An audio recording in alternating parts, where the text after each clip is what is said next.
How are you, brother? I'm good, man. How about yourself? I'm doing amazing. Welcome to the first episode of To the Moon podcast. Yeah, what a blessing. How crazy is this? It is. It's good. Curtis, this podcast, this show is 1000% all about you. You are the star. And for those people that don't know you, I want them to get to know you. You have been a student of mine for quite some time, and I've just watched you explode. But before we get into all of the good stuff, tell us a little bit about yourself. Like, how did you come into real estate, and let us know a little bit about you personally. Well, from a personal perspective, let's see. Been married 20 years now. 21 years. Excuse me, 21 years. Don't want to get in trouble for that. 21 years. Kids. My youngest kids are off in college now, so no, it's just us at home now. Computer engineer by trade. I've been doing that. I went to college got a dual degree, computer engineering and accounting, and I went to go work for Ernst & Young for about 4 weeks and decided that was not something I wanted to do. Okay. So I went off and I started working in the computer field, and kind of gradually grown into the architect. I used to do a lot of post-sales implementation, going out with the customer, installing and doing that. But then now I've been more of an architect role.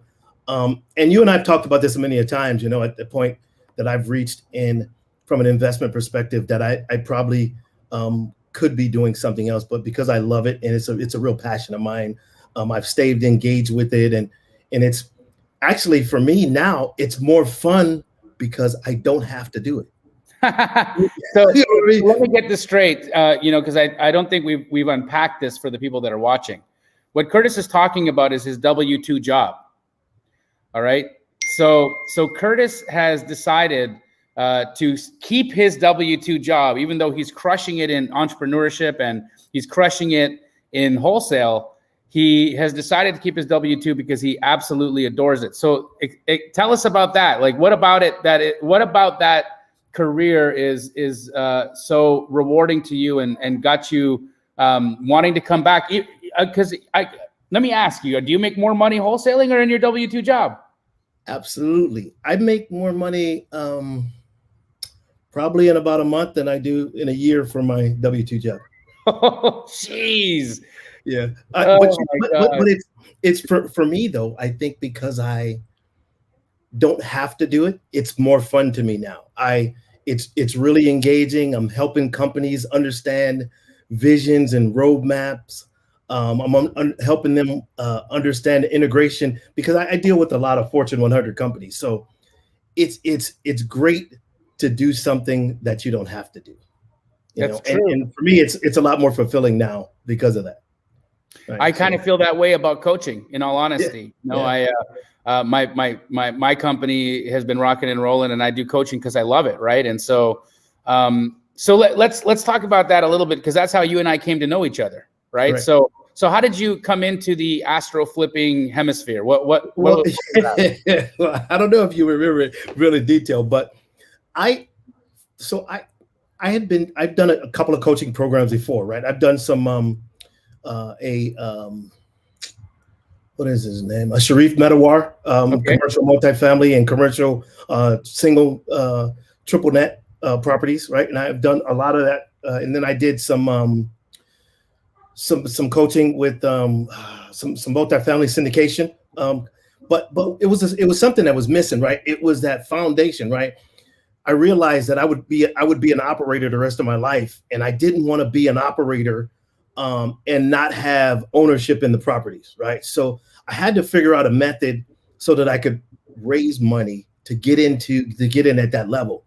And for me, the more I researched, it was, I saw the videos, and I saw tons of your commercials, and I was like, wait, hold up, this might be it right here, because this would help me get at the foundation level where I could earn enough money so that I could be more of the principal in my projects. Right. So I reached out to you on Instagram, and we talked on Instagram, and you left me a pretty lengthy message in regards to complete transparency in regards to what the expectations would be. And I hadn't seen that before, right? And I was like, this can't be real. So I, for the next month, I did nothing but follow videos and stuff that you were involved in to see if that transparency was exactly the same in most of the stuff you did. And it was 100% the same, right? And everybody else due diligence saying the same thing. So yeah. I messaged you and I said, hey, I'm going to join tomorrow. And you said, okay, look forward to it. Here was my phone number. Give me a call when you have any problems. And so the day after I joined, I had, I reached out to you with a question and you answered right away. And then when I got through week 3, I started doing some cold calling and I had an issue on a property and I reached out to you and you said, hey, give me a call. That way we could unpack it really quickly and save time. And you helped me through that. For me, that's how I got involved in Astro Flipping. So amazing. Yep. So talk about a little bit about what your journey has been in the Astro Flipping program and what that has looked like, because it's incredible. But I don't want to. You know what's interesting is that had you done deals prior to joining? 0. Okay, cool. So my first deal was about a month into the program. You probably remember this one. It was one that I sent to Keegley, and I think I had it under contract for $290, and you had a buyer. You could soft market it, and a buyer came back and said we can probably buy it at $300. And then you reached out to me and you said, you know what, I got an idea. Why don't you reach out to some agents and see if you can get the agents, if they have some cash buyers or some investors. So I did that. I called about 150 agents. No is what they kept saying. And then I finally ran into one that said, hey, if you really have a deal that like this, we can help you out. So what I did was I reached out to him. We met over coffee, talked a little bit, and they decided it would be a great opportunity, and they had someone who would be a good fit. So with that in mind, I moved forward in the process, and it went from I had it under contract for $290. I ended up selling it to the investor for $350. But the great part about it is the owner, because we sold that one so fast, the owner came back and said, I have another duplex. So we ended up selling that second one as well, right? Awesome. And so that was the thing for me that the light bulb went on, and it told me that I was on the right path in regards to it. Love it. Tell us about the numbers on that deal. How did you do? Well, so I was a little bit, I think I still am in the way I do things, but I was generous in regards to, I gave bonuses to the agent for bringing the buyer. I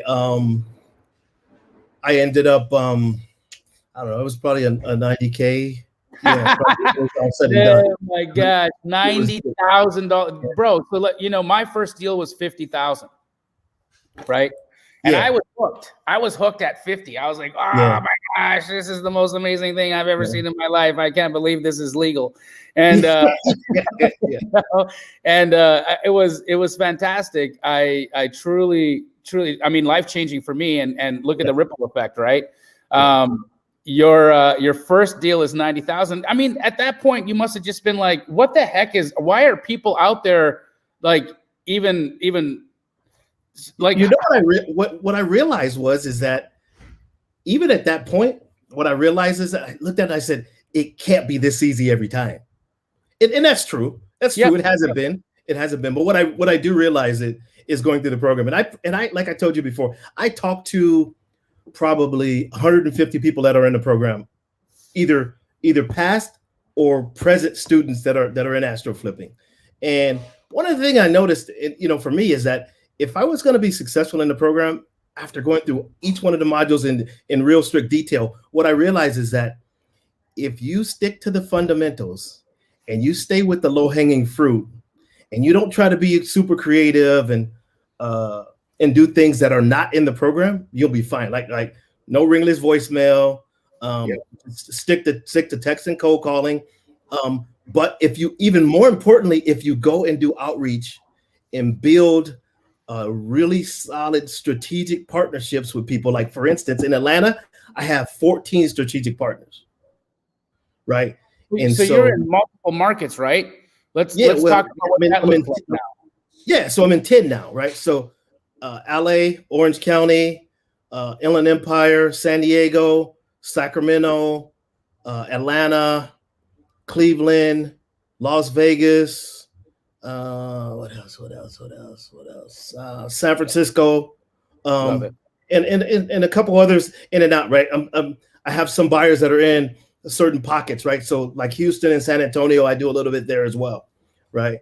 And so those are the markets I'm in, but it was key to really grow and establish my first market, right? That first deal was in San Bernardino, so I started working close to home. That's the only property out of all the deals I've done. That's the only property that I actually ever went to.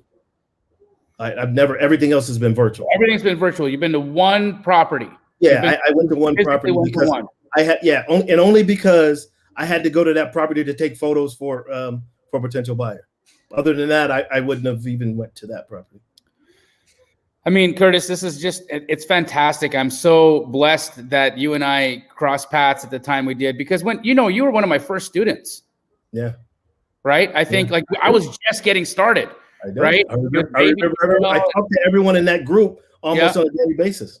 And it was such a small little group we had, right? It was such a small little group, and we were able to really. I mean, again, it's still. You've seen the coaching calls were half an hour, 45 minutes then. Yeah, correct. And now they're like 6 hours. Yeah, I know. And it's grown, right? It used to be.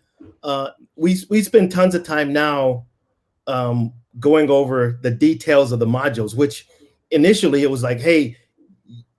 The people had to spend the time to go through the modules, and when they got on the calls, it was more detailed conversation, right, about their specific deals. Now there's a lot of conversation around how do I do this? Yeah, yeah. But I find that I don't know if you do as well, but I find, like I told you, talking to about 150 people a week, I find that everyone is so in a hurry to try to do their first deal. Yeah, that they don't realize that the details is in the modules, right? Like I get tons of people who I'll talk about like a specific thing, like how do you do outreach? And I'm like, go on my Facebook page, look at my post, because I always post on my Facebook page and then I send it out to groups. I said, just look at what I do and do it exactly that way. Because I was talking to a student today who said, hey, I just got blocked on Facebook. They said I'm sending too many messages. Has that ever happened to you? I said, no. He said, how much do you post? I said, go look on my Facebook and look at what I post. And you can actually see the groups that I post to too, right? So, and it's directly in the modules in regards to how you're supposed to do outreach. But I think for a lot of people, it's still, they need that additional steps within the roadmap to help them and guide them in regards to what they should be doing. It's crazy. So, you've been an amazing help in the group, and of course, you've been elevated in the program as one of the high-level student mentors, and really just a foundational asset for me as a human being. You're just such a great guy to refer to, and have people chat with if they're encountering a roadblock or an obstacle. But let's talk about roadblocks and obstacles, because I think that's something people love to just, put under the rug and just pretend like it's not there. And I'm not that guy. I want to say, let's get in the mud with each other. In fact, I encourage everybody to go out there and mess stuff up so that we can bring the problems to the call and figure out how to solve them. Right. Yeah. So let's talk about some of the obstacles. What were some of the, obstacles mindset wise, as well as in terms of the actual production and the business?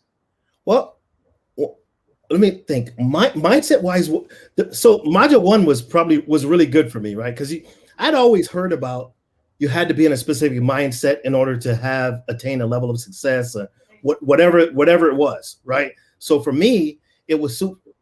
Hold on. Excuse me 1 second. Oh, you're good. Hold on. Yeah. Well, can I say hi? No. Hi. Yeah. So So that, yeah, there you go. Love of my life for 21 years right there. Amazing. Well, more than that, but so the thing though that was an obstacle for me was the biggest obstacle was initially was dealing with a seller that wanted to cancel. Right. And remember, I think we talked about that before, right? Sure did. Yep. And that was for me, you know, because I had, for instance, I had a deal, and I still have problems with this till this day, right? So I had a deal, and the seller wanted to cancel because the buyer, we're already in escrow, and I asked for an extension, and we got an extension based on the buyer, because he was having some issues with his family, and his mom came to visit him, and his mom ended up catching COVID and passing away, right? So we gave him an additional extension because of it, and then I went back to the seller and made sure I was completely transparent, because I find in order to be successful, have a lot of success with wholesaling, it takes a lot of transparency, right? It's a lot of you have to really let people know what's going on, even though there's things in the background that you can't control and they can't control, right? So correct. I told the seller, and she was really cool with the fact that she was saying, she was out of state. She was like, I don't mind the extensions because of what's going on in his life, and I understand what's happening with the pandemic. Mm-hmm. So we did that. So he asked me for another extension, right? And for me, I felt like the last extension, he was trying to get out of the contract because he was not interested in it anymore. But in order for him to get a cancel, you know, I had to force them to go to escrow and create an amendment with escrow to close. So basically, we were going to close and this was like 4 months later on the 4th of the month. And I told him, in order to close on the 4th, to get that other extension for them to close, you'd have to sign this amendment that would say you had to give us an early withdrawal of half of the EMD. Yep. And if you did not close on or before the 4th, that you would forfeit your whole EMD, because you taught me that as long as I had in the assignment agreement, if I had that block that basically said if you could not close because of something that was in regard to buyer, then and you failed to close, you would forfeit your EMD. Well, the escrow wouldn't honor that. So I had to force this guy to actually put it on an amendment so that it would be valid. So my problem with that is they gave me an early release, like $5,000 of EMD. The problem is that I still, and I've been so busy, I haven't dealt with it, but I have to get an attorney to go get the other $5,000 of EMD, right? So they gave the seller got $5,000, I got $5,000. There was still $10,000 in escrow. They still haven't resolved the situation, so I have to get an attorney, because the seller's like, I got $5,000, I'm moving on. I'm gonna sell it to somebody else now. The buyer can't do nothing. So they're just kind of waiting to see what the decision is. Yeah, but I have $5,000 sitting there, so I would imagine at some point when I have some free time, I'll get an attorney to address it and get them to send me my deposit of that $5,000. That's one big issue, right? Another issue is I've noticed since the pandemic, it's happened a couple of times that I get a deal under contract, and the tenants don't want to move out. So tenants are smart now. What they do is, once they realize the property is up for sale now, is they'll go and say that everyone has COVID. Yep. Right. And then once they do that, it stops the sale. You obviously have to cancel the agreement, because you're not going to get past due diligence in that case. And pretty much the person who was selling it can't sell it anymore now, because they'll file and say, hey, we have COVID and we don't want to be evicted under the new law. So that's another big issue, right? That's happened to me multiple times. And I think, other than that, I mean, I really haven't had any significant issues, but I'll tell you why, though. The reason why is I paid attention to, and this is why I still get on the coaching calls to this day, even though I'm doing things in the background, is because one time you said, pay close attention, tackle the low-hanging fruit, if you want to complicate your life, do things that are outside that scope, and you'll find that stuff really quick. And so, like I told you, I have 14 active strategic partners in Atlanta, and 9 of them are either current or former Astro students. Like Janet Muhammad is a key partner that I have in Atlanta for my direct to seller deals. Right. Mahmoud, I deal with him tremendously down there. Earl McCrae, I deal with him tremendously down there. I deal with Finney a lot down there, right? So a lot of the people that are in the program, I work with, but we have a really way of the way that we do business is we stick to the basics, right? We do things the way that I did my first micro flip is the way that I do it now, right? And I don't make it complicated. I'm not trying to sell multifamily apartment buildings. I'm not trying to sell huge lots. I'm not single family houses. I prefer to have them vacant or have a lockbox on them, and we sell them. Some of them that are direct to seller, you can't get that, but 80 to 85% of my business is micro flips. So I just stick to the basics though, right? So in that business, my budget's zero, right? So no marketing spend. People still think I'm full of crap when I put that on an ad. Like, you know what? You're not going to spend a dime in marketing working the way that we do it. And they're just like, you're a liar. Like, well, think what you want. But I think people don't understand it, right? Even I think, I was talking to a guy today that's in the program, and you talked to him on a call the other day and you had a long conversation with him about sticking to the basics. And so he called me today. He's like, hey, Jamil told me to call you if I had a problem. And I said, okay, so what's your issue? And so when we were talking about it, he's like, I don't have money to be doing. I said, listen, dude, stick to the basics. Do a micro flip. Go outreach. Find a guy find some people who have deals already, and then find some guys who are looking for deals, and then connect the dots. Connect the small dots. Stop trying to think that you have to call every real estate agent in California and figure out, how much am I going to have to make an offer for under market price for it to be a deal, and I'm like, you don't have to do that if you just stick to the basics and micro flip. You're going to have zero marketing costs.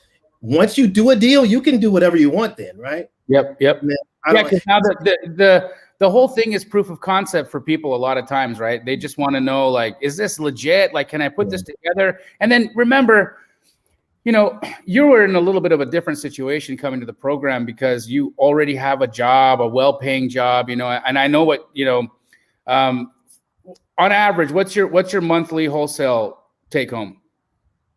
6 figures. 6 figures. So he's got 6 figures a month, guys, in revenue from wholesale, and he's making 6 figures a year in his W-2 job. So when he came to wholesale, he was already making 6 figures a year. So it wasn't like Curtis was sitting there, struggling to pay the bills. He was like, hey, I'm going to check out another opportunity to maybe, bring in some more money. They're empty nesters. It's, him and his beautiful wife living in their house. Kids are gone in college doing college stuff. And he's got some time. So he was just like, let's try. But I mean, Curtis, this is such an inspiring thing. We've got some big names in the chat. I don't know if you noticed there, but Pace Morby popped in and Steve Trang came in. Steve Trang is one of those people that absolutely helped me propel me in the business just by putting my dumb face on his podcast. So what an honor that he's here. And Pace, my best buddy, we're gearing up for a TV show coming in the fall. So that's going to be great. That should be pretty cool. What's interesting is that it's funny how, I don't know, this 5 degrees of separation. So this morning, I had a guy who reached out to me because they had been having some problems with some pre-foreclosures. We had Rochelle on, you had Rochelle on your podcast, and then we had her on one of the calls. Well, he reached out to me because they had been having some problems and they didn't have a solution. Mm-hmm. The crazy part is they're from Canada. Right. Wow. So I was talking about you, and so I said, hey, you know what? I got a solution for you. So I forwarded them Rochelle's email this morning. Awesome. And he communicated back with me this afternoon and said, hey, we're engaged and we should have this resolved pretty quickly. But he was in panic mode. But it's crazy because he runs a huge operation. He has 20 cold callers, 5 acquisition people in the office, and they weren't handling those situations that way. They would just hire a pre-foreclosure attorney to try to get it resolved. I'm like, nah, this is the way you actually should be doing it. And it was based on. I think you just made some money while you've been on this podcast. Hey, I just saw a comment from Janet Ross that said, Curtis, Mableton is sold. Looking for the text to confirm. Whoop, whoop. There you go. I told you, Janet Muhammad. Hey, Janet Muhammad in Atlanta is a key strategic partner. It's good to make money. Well, you just made money on a podcast, bro. There you go. There you go. To the community, the Astro fam, they're out there, working right now. You're here. This is how this happens, guys. I'm doing deals right now in my phone that I'm not even doing because my team is doing it. Curtis is here doing a podcast with me, and his team is off selling houses, making money. I mean, this is how it happens. Yep. And you know what's weird too? Did you say that? So my son was home, and I sent you a text about it. My son was home from college, right? He goes to the University of San Diego. Smart kid, right? Had a whole lot of Ivy League offers. Decided, hey, I want to go to school where I can see the beach from everywhere on campus. So he decided to go to the University of San Diego. Good man. He plays football down there, and he was home because he opted out during COVID, and so he was home. So he was standing in the background watching 5 or 6 of the calls that we had, and he said, hey, you think you could spend some time, maybe like a week, with me going through understanding what wholesaling is, right? So I said, yeah, but I knew how much work it is. So I said, yeah, we'll do it. Let's see, get him off the video games and focus on something different. So he's a computer science business major down there. So I said, it should be pretty easy for him. So I started to teach him wholesaling. So I gave him the San Antonio, Houston, and Las Vegas markets, and I said, go through the SOPs, figure out, go through the documents. If you have questions, let me know. I use Loom and all the stuff that we talk about on Wholesale Hotline. So he went off and he did his first deal in Houston, and within about 3 weeks, he had his first deal done. And so it's funny because generations, baby, generations. Yeah. So for me, what was key is that not only has it helped me, but it's generational, life changing in regards to for the rest of his life. That's what he's going to be pursuing. And how much did he make? What did he make in that deal? He made, I think, $2,500 on it. He's a college student. I'm a college student, right? Most college students, they can't make that in their entire summer. Correct. That means he does. Hey, but what's crazy is my wife and I went down to visit him last week, and now he's eating T-bone steaks instead of top ramen in his college dorm. Good. Expensive tastes lead to a hustle that can afford to keep those expensive tastes satisfied. Correct. So, you can't. You don't want to be a bum. Don't live like a bum. Exactly. So now we have this joke about I was always talking about the low hanging fruit, like I just said a few minutes ago, and he's always talking about he's chasing the high hanging fruit, the giraffe. So he has a deal right now that's in escrow, a multifamily 160 unit that's in escrow right now that he's received LOI, NDA, and proof of funds and submitted. So if they choose his buyer, I mean, it's like a $220,000 payday, right? So the key is he never would have got it if I hadn't reached out to you and said, hey, is this really real? And does wholesaling really work, right? So for me, it's completely life-changing, right? So Curtis, I'm sure, as we're rounding out the time here, people must be wondering what's up with all the clocks in the background. Can you give us a little backstory on your affinity to time and clocks? And before I got into wholesaling, well, before the pandemic, my wife and I used to travel a lot. We used to go 3 or 4 or 5 places a year, right? Whether it's Indonesia or Thailand or the Philippines or anywhere, So because we did that, what we decided when we bought this house was that we put a lot of clocks up, and then we would label the clocks for the places that we've been, right? And then we have a large map of the world that that we put pins in to show kind of where it was too. That's going to go up here as well. And then a week ago, she came in here and said, well, since you're growing into all these markets, I'm going to just put up a clock for every market you're in and then set the time right, so you never miss an appointment again. I said, can you tie that into Podio? So That's why we have all the clocks on the wall. Incredible.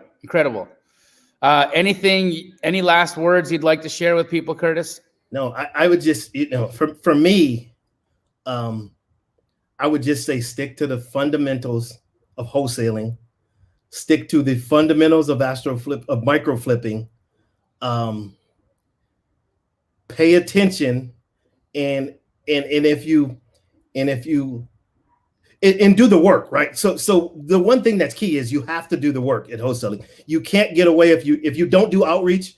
You can't build up an acquisition wholesaler team to be able to get enough deals to have a pipeline. Because for me, my biggest problem is where I'm at now. I don't have a VA, don't have an acquisition person, and I'm doing between 15 and 18 deals a month and on my own. And I'm trying to scale, right? Because I'd like to be at 50, but in order for me to get there, what I realize is that I've been trying to grow my pipeline and I can't control it with just me. So now it's time for me to grow. And originally, when I asked you this after my first month, you said, no, you can't get a VA. So now it's time for me to do that. And I've been, reaching out, and I've interviewed last week. I interviewed 30, and I'm working on an acquisition person, because I think what's more important for me is I need to work on my business and not in my business. So that's for me, that's the most important thing. And I'm going to stick to the basics.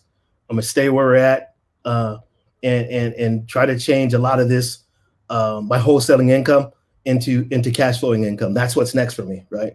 Beautiful. Putting a lot of offers in on multifamily. I need to, based on that call you had the other day, it really hit home for me, because now for me, it's about those things I can do to change, because when I log into my, as Pace calls it, when you log into your government partner's website and you see what you have to pay, you realize you have to change things. And for me, now I need to have cash flowing assets. So I posted on my Facebook, I'm looking for seller finance deals, or low entry point deals, so that I could get into, because, having some control of my tax paying now is central to what I want to do. Right? Love it. Well, I plan to bring some tax planners into the Astro program so we can get a module on that and hopefully help you with that. As what Pace has really opened my eyes to continuing to add, what we're learning right now to our program, so that this is an everlasting coaching mentorship, right? This doesn't end with module 6. This ends when I end. And even then, hopefully your kids will take over and we'll continue to add on to the family and add on to the goodness. This has been an incredible time shared with you, Curtis. I love you, bro. This is I love you as well, man. This is the coolest thing. It's been, you think about this. I think, what was it, March of last year, right? When the pandemic hit was when we started. The program, and it's been, for me, it's been a wonderful, wonderful ride in a journey that's taught me. It's taken a lot of the ceilings off of a lot of things that I thought, right? The things that I know about interpersonal communication with people, the things that have nothing to do with money, but that have to do with how to deal with people, how to deal with finances within a business, how to deal with the growth, how to deal with communicating with other people who are running businesses, how to communicate and be humble with people who need help, right? Those are the things now that are more important to me than the financial aspect of it, right? And so that's what I've learned from being a part of the program, and you touching my life. Appreciate you. I love you, Curtis. Thank you so much. To the moon, baby. To the moon. Thanks.